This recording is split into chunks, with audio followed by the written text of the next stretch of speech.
Salut les Focusiennes, salut les Focusiens et bonjour à tous les autres. C'est le début du mois, et qui dit début du mois, dit almanach. Et en ce milieu d'été, je vous emmène dans une visite du mois d'août. Venez, c'est par ici. La première étape de ce voyage en août nous amène en France, en 882. Nous allons faire la connaissance de Louis III. Louis III est l'arrière-petit-fils de Charlemagne, le fils de Louis de Lebègue, et le frère de Carloman II. À la mort de leur père, il partage le royaume avec son frère Carloman. Mais malgré quelques faits d'armes, il restera dans les annales de l'histoire pour sa mort. Une mort tellement... Je vous laisse juger. Tu pues la bêtise, la connerie. Et si ça se trouve, t'as même pas de cerveau. Et si on regarde au-dessus de ta tête, on doit voir tes dents. Mais d'abord, refaisons un peu sa vie. À la mort de son père Louis II, il devient roi des Francs. Enfin, il devient co-roi. Événement unique dans l'histoire de France, le 4 septembre 819, les deux frangins sont sacrés rois des Francs dans l'abbaye Saint-Pierre-Saint-Paul de Ferrières, à Ferrières-en-Gâtinais. Pourquoi deux rois alors que Louis, de 3 ans l'aîné, devait être le seul héritier du trône? Parce que les seigneurs sont en colère et ne font pas confiance en l'inexpérience du jeune homme. Grâce à l'influence d'Hugues l'Abbé, abbé d'Auxerre, il est accepté un double couronnement et le partage du royaume. À Louis la Neustrie, c'est-à-dire le nord du pays avec Paris, et à Carloman, l'ouest de la Bourgogne, l'Aquitaine et la Septimanie. Les deux frères s'entendent bien. 2 ans plus tard, et après une victoire face à 8000 vikings lors de la bataille de Saucourt en Vimeux, Louis part en conquête. Il veut conquérir non pas un territoire, mais un cœur. Et là, c'est l'une des morts les plus cons qui puissent arriver qui arrive. En fait, le jeune roi s'était pris de la fille d'un seigneur franc. Dès qu'il la vit, il fut frappé par sa beauté et il tomba amoureux. Il entreprend de lui faire la cour, mais le jeune homme est rustre, inexpérimenté, maladroit et familier. Et comme il ne sait pas draguer, la cour est maladroite et devant tant de familiarité et de vulgarité, la jeune fille prend peur et court se réfugier dans la maison de son père. Et là, il vient au jeune roi une étrange idée. Il décide de poursuivre la jeune femme à cheval. Et en la voyant rentrer chez elle, il lui vient une deuxième étrange idée. Il décide de rentrer dans la maisonnée sur son cheval, parce que ça en impose. Seulement voilà, Louis a mal évalué la hauteur de la porte et ne se baisse pas assez. Il se précipite au galop dans l'entrée, et là, sa tête heurte violemment le linteau de la porte, tandis que l'arçon de la selle contre lequel il est repoussé lui brise les reins.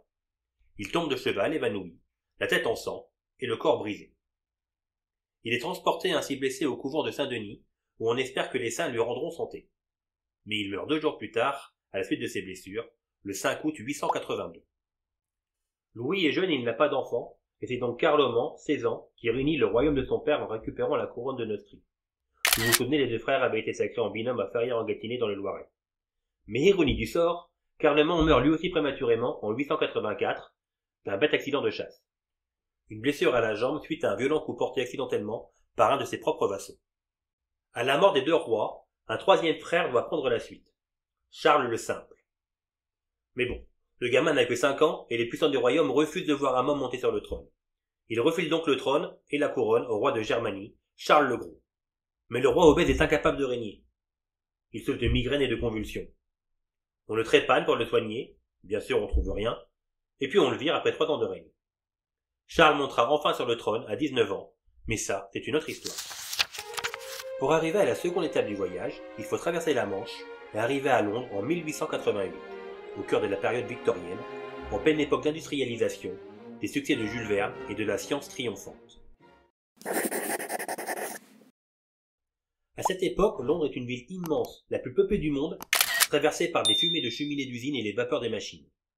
Côté culture, Conan Doyle vient de créer Sherlock Holmes, et sinon, le métro de Londres, l'Underground, est déjà une réalité depuis près de 15 ans. Voilà, le décor est planté. Enfin presque, il manque un petit quelque chose. Quand on pense à Jack, on pense automatiquement à un quartier, Whitechapel. Comment décrire Whitechapel? C'est pas un quartier touristique, bien au contraire. Peuplé de 900 000 habitants, très pauvre, c'est une sorte d'enfer urbain où se succèdent boutiques délabrées, logements sordides, abattoirs crasseux et tanneries nauséabondes. Le tout sans égout ni caniveau, je vous laisse même pas imaginer l'odeur, surtout l'été. C'est ici que vivent des Irlandais, des Juifs d'Europe centrale et des Anglais très pauvres. Un enfant sur 2 y meurt avant 5 ans. Les bagarres et les vols sont quotidiens. C'est aussi le quartier de la prostitution. 62 bordels, 1200 pensionnaires régulières, sans compter celles qui n'ont pas d'autre moyen de subsistance et se vendent dehors été comme hiver. Beaucoup sont battus par leurs souteneurs, alcooliques et touchés par la syphilis ou des maladies de peau apportées par la vermine et les puces. En cet été 1888, dans la nuit du 8 août, la police découvre dans une rue de Whitechapel le corps affreusement mutilé d'une prostituée d'une quarantaine d'années. 4 autres victimes tuées dans les mêmes circonstances sont découvertes dans les semaines qui suivent. Les journaux, inondés de missives plus ou moins authentiques, se mobilisent. La reine Victoria elle-même, de sa résidence écossaise de Balmoral, somme le Premier ministre Lord Salisbury d'agir au plus vite. Mais les résultats peinent à arriver, à tel point que Sir Charles Warren, le chef de la police de Scotland Yard, démissionne. Il faut dire que les policiers sont partis sur une mauvaise piste et pensent que le meurtrier est un chirurgien. On pense même à un membre de la famille royale, le duc de Clarence, fils aîné du prince de Galles et héritier de la couronne. Dans le quartier de Whitechapel, on commence à accuser les juifs. La série de meurtres dure 2 mois, puis cesse sans explication. Enfin si, la police donne des explications et des suspects. Plusieurs même. Suite au meurtre de Mary Kelly, John Druitt, un avocat au meurtre dissolu, se jette dans la Tamise peu après le meurtre. Et comme il n'y a plus de meurtre après ça, la déduction est vite faite. On évoque aussi des médecins comme Thomas Cream, assassin authentique, mais en prison aux États-Unis au moment des faits, ou encore Sir William Gull, le chirurgien de la famille royale, ou John Williams, le gynécologue de la princesse Béatrice. Ou sinon on parle d'Aaron Kominski, un juif polonais souffrant de troubles mentaux. Tous sont bien sûr disculpés, mais la paranoïa gagne toute la société. L'enquête dure encore quelques années, pendant lesquelles circulent les hypothèses les plus fantaisistes. Certains parlent même d'un gorille échappé du zoo. Arsène, vous êtes un con. Ah oui? Puis est fermé officieusement en 1892. 130 ans plus tard, grâce à l'ADN, on a enfin trouvé le coupable. La police avait bien arrêté, mais avait dû le relâcher faute de preuves. Il s'agit d'Aaron Kominski, décrit comme quelqu'un de paranoïaque et souffrant d'hallucinations. Il meurt en 1919 dans un asile. À savoir que la culpabilité d'Aaron est contestée par certains scientifiques. Nous arrivons à la 3e étape du voyage, pour assister à un match de football en pleine Seconde Guerre mondiale, en Ukraine.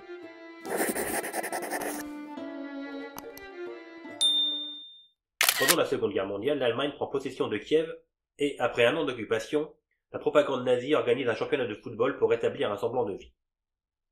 En 1942, l'Ukraine et sa capitale Kiev sont occupées par les nazis. Depuis un an que la capitale est tombée, la vie commence timidement à reprendre son cours. Dans cette optique, un tournoi de football est organisé. Depuis juin 1941, les nazis terrorisent toute l'Europe de l'Est avec ses commandos de la mort qui massacrent et assassinent tous les opposants désignés du Troisième Reich. Juifs, tziganes, communistes et soviétiques. Le tournoi se met en place, et un match en particulier va prendre une importance qui va aller au-delà du simple enjeu sportif. Le 6 août 1942, la Flakelf, une équipe composée de militaires allemands de la Luftwaffe, affronte le FK Start, qui regroupe principalement des joueurs ukrainiens qui jouaient au Dynamo Kiev avant la guerre. Les Ukrainiens s'imposent sur un score sans appel, 5-1. Les Allemands humiliés réclament une revanche. Elle a lieu 3 jours plus tard et sera arbitrée par un SS. À la mi-temps, les nazis, qui perdent 2-1, informent les Ukrainiens que s'ils gagnent encore, ils seront tués. Est-ce une façon de prendre l'ascendance psychologique ou une réelle menace? Les Ukrainiens penchent pour la première solution et gagnent le match 5-3. Mais aucune source ni aucun témoignage ne vient avérer ces faits. Au contraire, un ancien joueur ayant survécu aux événements d'après-match, Makar Gontrachenko, témoignait d'un grand fair-play et d'une bonne ambiance au cours de la partie. Une semaine après le 2e match face à Flakelf, les joueurs du FK Start affrontent le FK Ruck, l'autre club ukrainien fondé par Georgi Chevskov. Une nouvelle fois dominant, le FK Start écrase leur adversaire 8-0. C'est après ce revers terrible que Chevskov décide d'aller à la Gestapo, la police allemande, et d'y dénoncer les joueurs du FK Start. Ah, quel mépris! 2 heures de retard, et pour finir, un prétexte débile trouvé à la va-vite. Il accuse ces derniers d'être des membres du NKVD, l'organisation des services secrets de l'URSS. 2 jours plus tard, 8 anciens joueurs du Dynamo, jouant dans l'équipe du FK Start, sont arrêtés. Les joueurs ont été transférés à Sirets, un camp de la mort situé près de Babi Yar. Si leur sort demeure flou, on sait néanmoins que 3 d'entre eux ont été abattus. Les Allemands savaient que le Dynamo était une structure de la NKVD, la police secrète soviétique, et qu'ils avaient des activités souterraines ici. Alors les joueurs ont été interrogés séparément. Quand les Allemands n'ont pas pu prouver qu'ils s'adonnaient à des activités souterraines, ils les ont envoyés dans un camp de concentration à Sirets. Or, seuls 3 joueurs étaient vraiment des joueurs du Dynamo. Les autres joueurs étaient des joueurs d'autres équipes de Kiev qui n'avaient pas encore intégré le Dynamo. Le Start était une équipe de Kiev, pas une équipe d'un organisme. Les 3 joueurs qui sont morts en 1942 étaient tous des joueurs du Dynamo. Leur exécution n'était pas due au résultat du match de football. Pour continuer ce voyage, revenons en France en 1488 pour un événement qui va changer l'histoire du pays et la géographie.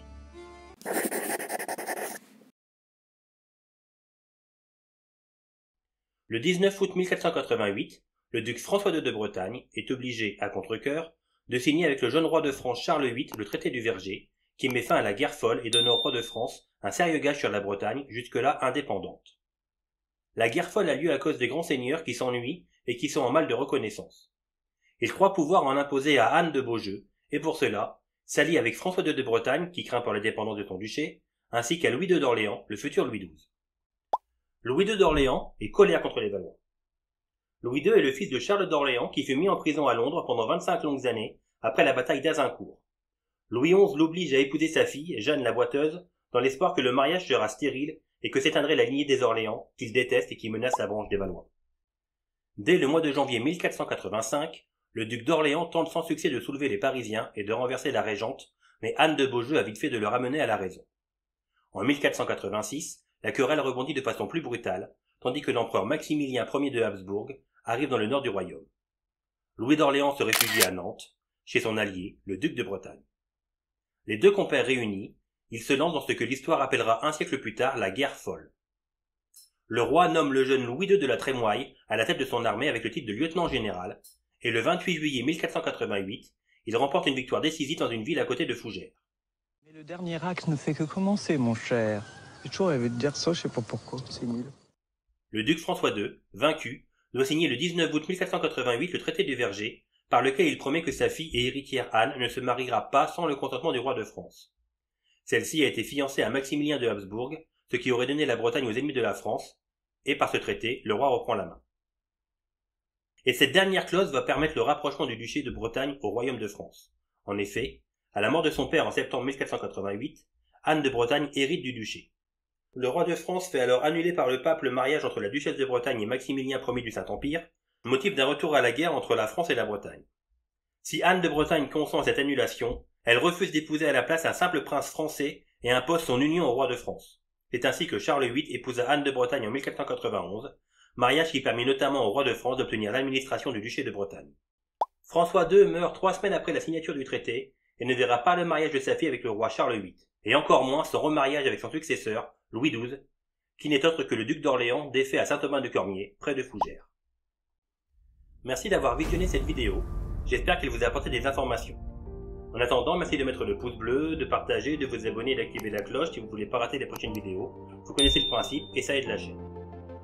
Vous pouvez participer dans les commentaires dans le respect de chacun et me dire ce que vous avez apprécié dans cette vidéo. En attendant, n'oubliez pas que c'est en connaissant le passé qu'on peut comprendre le présent et appréhender l'avenir. Quant à moi, je vous dis à bientôt pour de nouvelles vidéos.